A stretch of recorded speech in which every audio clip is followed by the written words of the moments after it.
Hi everybody, I will be doing a spoiler book review for Crown Me Dead by Liv Zander. This is the second book, Crown Me Yours. I've already finished Crown Me Dead a few days ago, and I'm halfway through Crown Me Yours, and it's so good.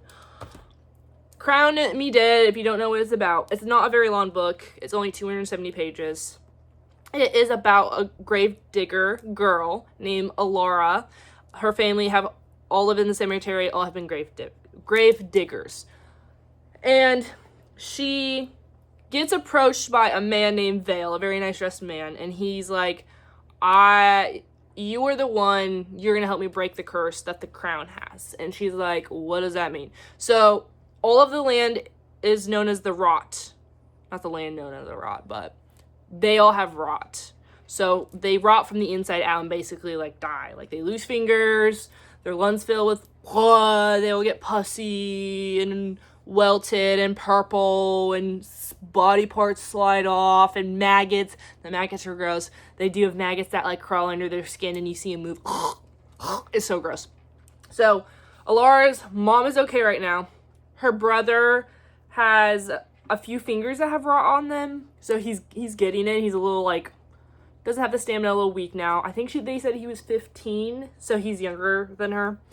And her dad is like pretty far gone. Like he hasn't moved. He's stuck on the bed. He's very like glassy eyed.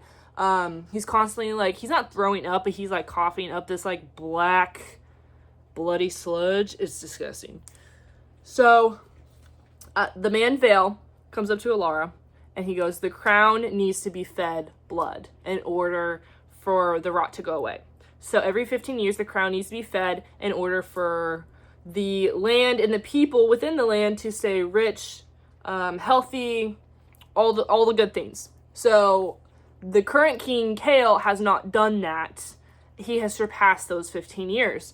So people have been ill for a long time. The rot's gotten really bad. It's getting worse.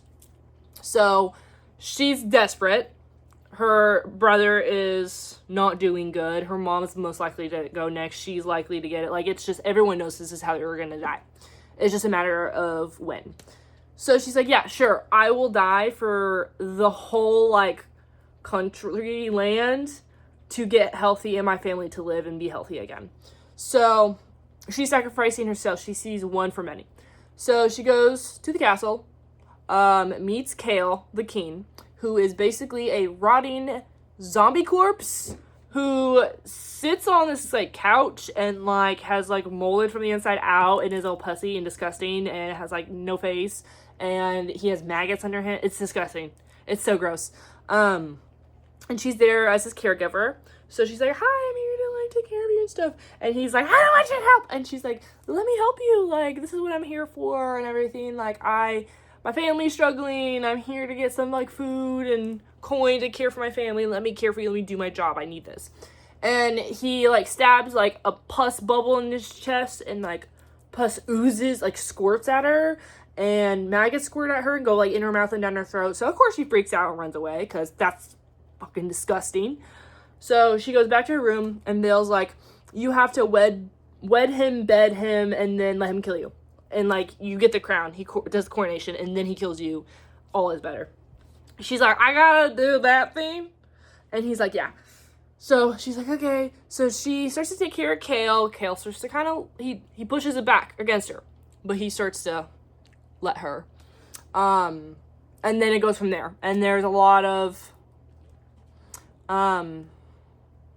like story about how the curse came about, why the curse came about, why it is what it is, why there's this debt that has to be paid, why Kale isn't feeding the curse or doing that. He believes if he like starves it out, the curse will be broken. Yeah. So it's a really good book. It's short. You could definitely read it in like a couple hours in one sitting. Depends on how fast you read.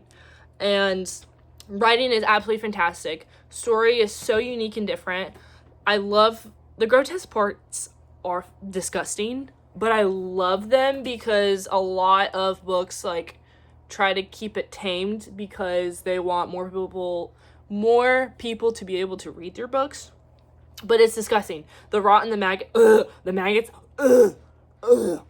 And then, like, there was a part where, like, behind the ear, like, slides off, like, the flesh, because they're rotting. Ugh, disgusting. But very good. Read the book. Characters are great. I'm halfway through the second book. I've heard both books. Like, the whole duet is absolutely amazing. I have not seen one bad review on this book. It is probably one of my first 6 out of 6 stars for this year. I might have a couple more behind it that I'm forgetting, but, like, solid 6 stars. Everything's perfect. Nothing is wrong. I absolutely loved that book. So, head out now. I'm going to talk about spoilers for Crown Me Dead.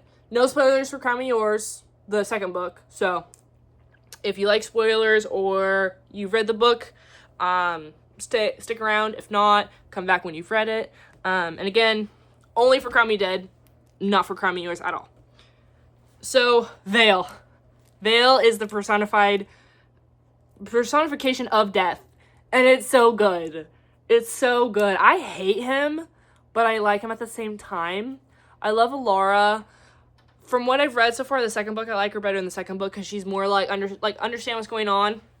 She's a little bit like, oh, kill, oh, Vale, because whatever she learns, she kind of leans towards one or the other and can't figure out who's bad. But you're right there with her because you're like, is Vale helping me? Is Kale helping me? Like, who's in the right? Who's in the wrong? Who should I follow? Both of them are neither right nor wrong. It's so good.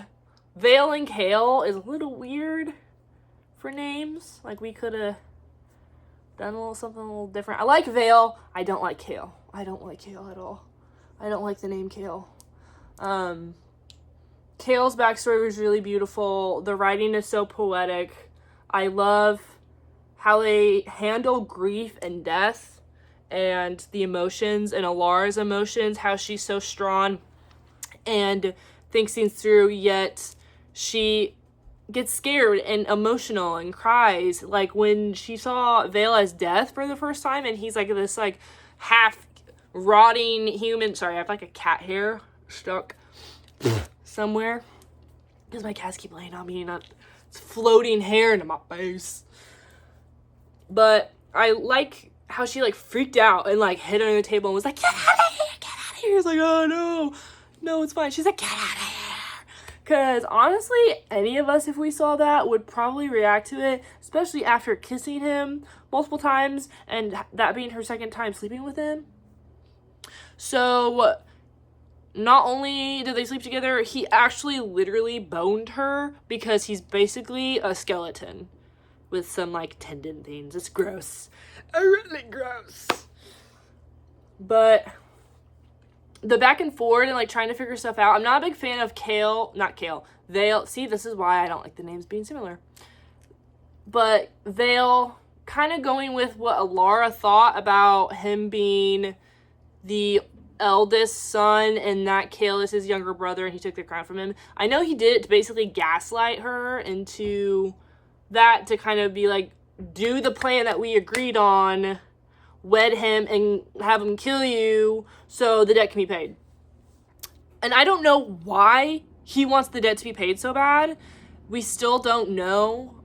In the second book, she's trying to figure it out, but we still don't know. And I'm like, why does he want this debt paid? Like, if Kale wants his land to be full of rotting people because he refuses to kill, why does Death care? He's basically getting more people, so more business. And Alara even says this in the second book. So, I don't know why he's so determined for the debt to be paid, the blood to be spilled.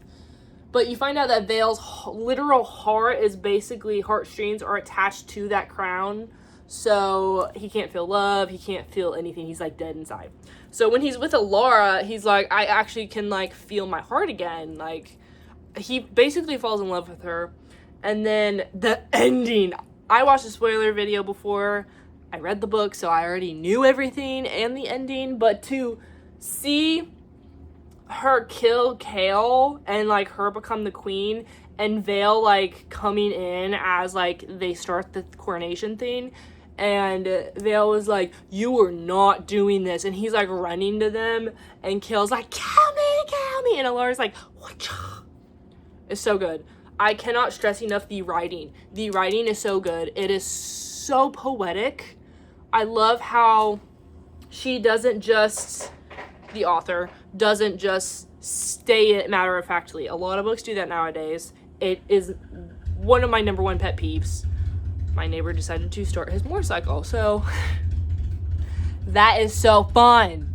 If he just sits there and it's just starting, I'm gonna be mad.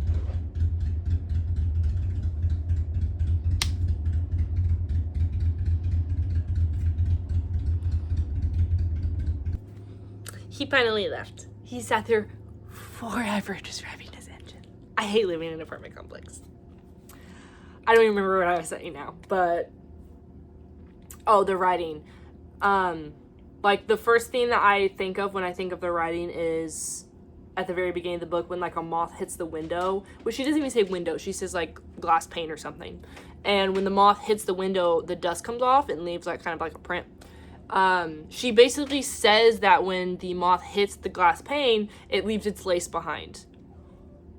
Absolutely beautiful, amazing descriptions. Those are the descriptions that I want. I'm tired of being spoon-fed. This is what is happening. A moth hit the window. You have to trust your readers to understand and figure out what you're saying. Because I am so tired of it just simple. And I know people are writing simplicity because everyone has brain rot from all the short form content. So they're like, if someone's going to read my book, sit and read it, we have to simplify as much as possible. This book is 270 pages. I blew through it. It was so lyrical and it did not simplify the writing. She did not have to change her writing for somebody to actually be able to blow through her book. You gotta trust your readers. Please. I'm so sick and tired of the simplified writing. I'm sorry, Colleen Hoover ruined it for everybody. She made her writing so simplistic and simple that everyone has to do that now. And that's just not the case. This book is the best book I've read this year.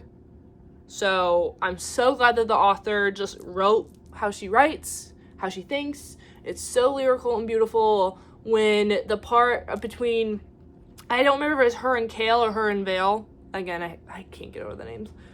They talk about grief and loss. I'm pretty sure it's Kale. But it happens multiple times throughout the book.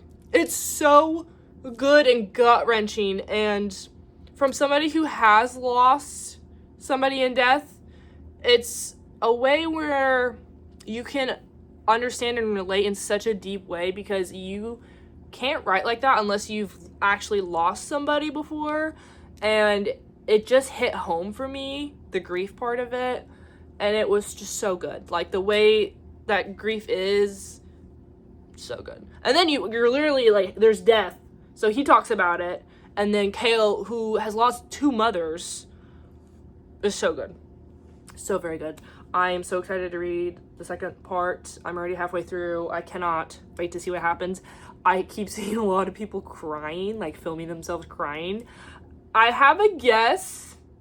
I have actually a few guesses of what it could be, but we shall see. Because so far, a few things that have happened in that book, I was surprised by. Didn't expect them.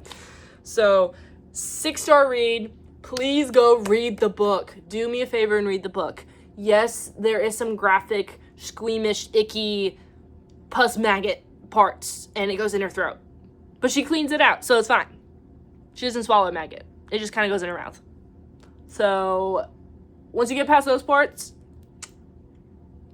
so good. So good! So, my throat. Ugh. So thank you for watching this video, book review of Crown Me Dead. I will be filming a book review for Crown Me Yours when I'm done reading it, which will probably be very soon because I am flying through it like I did the first book. Actually, faster than the first book. It's somehow even better than the first book. So, please have a good rest of your morning, afternoon, evening, weekday, weekends.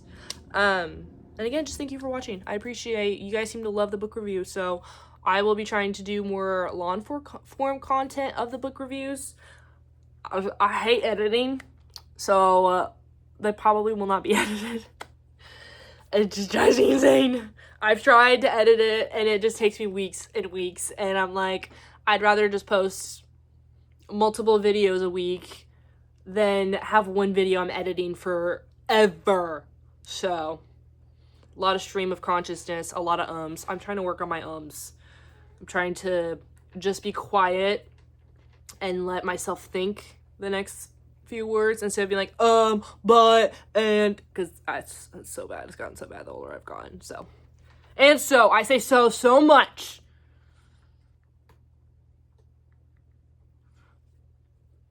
Bye, everyone. Also, do you guys want to see my cat? He's been sitting on my lap the whole time. This is Erwin. Say hi, Erwin. Look at the camera. Look at the camera. Erwin, what are you doing? His head's limp. I wonder if he was asleep. Sorry, I woke you up. Bye, guys.